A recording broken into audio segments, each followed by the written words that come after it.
హరిప్రియ భక్తి ఛానల్ ప్రేక్షకులకి ముందుగా నమస్కారం. ఈరోజు మనం డాక్టర్ సింధు మాతాజీ భద్రకాళి పీఠాధీశ్వరి వారితో ఉన్నాము. వారితో మాట్లాడి కొన్ని విషయాలు తెలుసుకోవడం కోసం ప్రయత్నం చేద్దాము. అమ్మ నమస్కారం. నమస్తే అమ్మ. అమ్మ, మీరు భవిష్యత్తులో జరగబోయేది ముందే చెప్తారు అని విన్నాం కదా.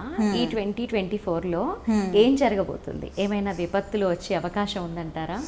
నేను నిజం చెప్పాలంటే నా గురించి నేను ఫ్యూచర్ చూడను. విపత్తుల గురించి ప్రకృతి అనేది అమ్మవారి ఆధీనంలో ఉంటుంది. ఇక్కడ భూమి మీద మనుషులు ఎటువంటి పాపాలు అయితే ఎక్కువగా ఉత్పత్తి చేస్తారో విపత్తులు కూడా అలాగే వస్తాయన్నమాట. డెసిషన్ అనేది మన చేతుల్లో ఏది ఉండదు. అంతా మనుషులు చేసుకునే కర్మల వల్లే ప్రకృతి విపత్తులు అనేవి సంభవిస్తున్నాయి. భూమి మీద ఎందుకు ఇంత హీట్ ఎక్కువైపోయింది, దుబాయ్లో ఎందుకు అలా జరిగింది, వర్షాలు వచ్చి ఏంటంటే మానవ తప్పిదాలే ఎక్కువ. కృత్రిమంగా వర్షాలు కురిపించాలని చూశారు, మొత్తం దుబాయ్ ఎంత స్మాష్ అయిందా. అంతే, మనుషులు చేసుకునేవే ఎక్కువ ఉంటాయి. అంటే ప్రకృతిని ధ్వంసం చేసేస్తున్నాడు మనిషి. ఈరోజు బెంగళూరులో వాటర్ రాకుండా పబ్లిక్ అందరూ టార్చర్ అనుభవిస్తున్నారు. ఇష్టానికి బోర్లు వేశారు, ప్రకృతిని నాశనం చేసుకున్నారు డబ్బుల కోసం. ఈరోజు అదే నీళ్లు లక్షలు పెట్టుకుంటున్నారా? అవునా? మరి ప్రకృతికి లొంగాల్సి వచ్చింది కదా. ఒకప్పుడు ప్రకృతి మీద ఆధిపత్యం చేయాలన్నారు, ఇప్పుడు ప్రకృతి కోసం పంచభూతాల కోసం లక్షలు ఖర్చు పెట్టాల్సి వస్తుంది. ఇప్పుడు ఎన్ని లక్షలు పెట్టినా వాటర్ వస్తుందా? మరి మానవ తప్పిదాలే ఎక్కువ. మానవ తప్పిదాల వల్ల భూమి అనేది దిగజారిపోతుంది. రేడియేషన్స్ వల్ల పక్షులు నాశనం అవటం, చాలా వరకు అన్నెసెసరీ మొబైల్స్, దానివల్ల ప్రకృతిలో పక్షులు అనేవే లేవు. చాలా వరకు అబ్బా నేను వాటర్ సేవ్ చేస్తే భూమి కాపాడబడుతుందా, లేకపోతే నేను బైక్ వాడకపోవటం వల్ల, ఎలక్ట్రికల్ బైక్ వాడటం వల్ల ప్రపంచం మారిపోతుందని చాలామంది ఆలోచిస్తూ ఉంటారు. ఎవరికి వాళ్ళు పర్ఫెక్ట్గా ఉంటే సమాజం పర్ఫెక్ట్గానే ఉంటుంది. పక్కన వాళ్ళ గురించి ఎక్కువ దృష్టి ఉంటుంది కదా మనకి. కాబట్టి ప్రపంచం మారట్లేదు. విపత్తులు అనేవి దారుణంగానే ఉంటాయి. లేనిపోని రోగాలు వస్తాయి, డిసీజెస్ వస్తాయి, కొత్త కొత్తవి జరుగుతూనే ఉంటాయి. ఇంకా క్షీణించిపోతుంది మానవ సమాజం అనేది, క్షీణించిపోతుంది. మనుషులు మారాలి. మానవత్వం, జ్ఞానం అనేది ఉన్నప్పుడు మనిషి తప్పు చేయడు. మనం ఎవరిని లాండ్ ఆర్డర్ ద్వారా మార్చలేం, లాండ్ ఆర్డర్స్తో చట్టాల ద్వారా మార్చలేం, కానీ జ్ఞానం ద్వారా మార్చచ్చు మనుషుల్ని.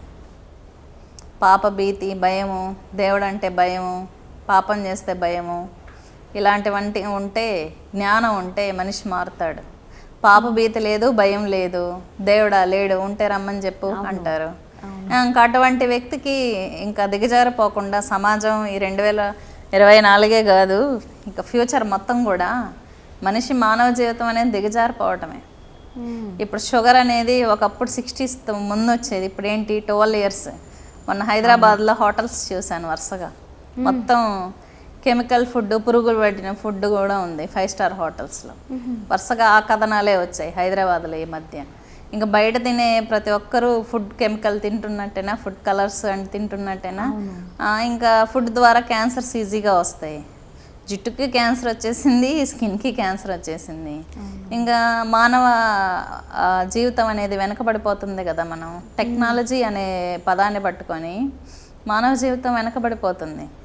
ఇప్పుడు ఈగోస్ ఉంటాయి వైఫ్ అండ్ హస్బెండ్కి.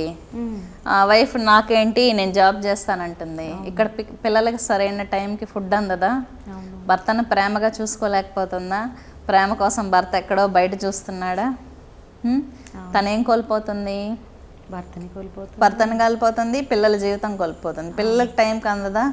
ఇంకొకటి, భర్త ఏంటి సరిగ్గా భార్యకి విలువివ్వాల, ఫస్ట్ నుంచి సరిగ్గా విలువివ్వడు, తన జీతంలో తనే సంపాదిస్తున్నాడని అహంతో భార్యను పోగొట్టుకుంటున్నాడు. ఇక్కడ ప్రేమ అనేది లేకపోవటం వల్ల ఏంటి, కుటుంబాలు క్షీణించిపోతున్నాయి. కుటుంబ వ్యవస్థ చిన్నాభిన్నం అయిపోయిందా, డైవర్స్ అనేది కామన్ అయిపోయిందా. ఒకప్పుడు డైవర్స్ అంటే అదొక పెద్ద భూతంలాగా చూసారు, ఇప్పుడు జనరల్ కామన్ అయిపోయింది. కోర్టుల్లో 90% డైవర్స్ కేసులే. మానవ విలువలు తగ్గిపోయాయి. 10th class పిల్లలే డ్రగ్స్ తీసుకుంటున్నారు. కుటుంబ వ్యవస్థలు క్షీణించిపోయి తల్లి మాట బిడ్డ వినట్లా. ఇంకెలా ఉంటుంది సమాజం? క్షీణించిపోతూనే ఉంది. అది రెగ్యులర్గా జరుగుతూనే ఉంటుంది. దాన్ని ఎవరు ఆపలేరు. లేదు, ఫ్యామిలీస్లో ఎప్పుడైతే మానవ సంబంధాలు అనేది గట్టిగా నిలబడతాయో పాపము, దైవము, దేవుడు పాపం చేసేస్తే దేవుడు శిక్షిస్తాడు. గురువుల ద్వారా జ్ఞానం ఎప్పుడు అందుతుందో, తల్లిదండ్రులు పిల్లలకి చిన్నప్పటి నుంచి విలువలు, మానవతా విలువలు ఎప్పుడు నేర్పిస్తారో అప్పుడు సమాజం బాగుపడుతుంది.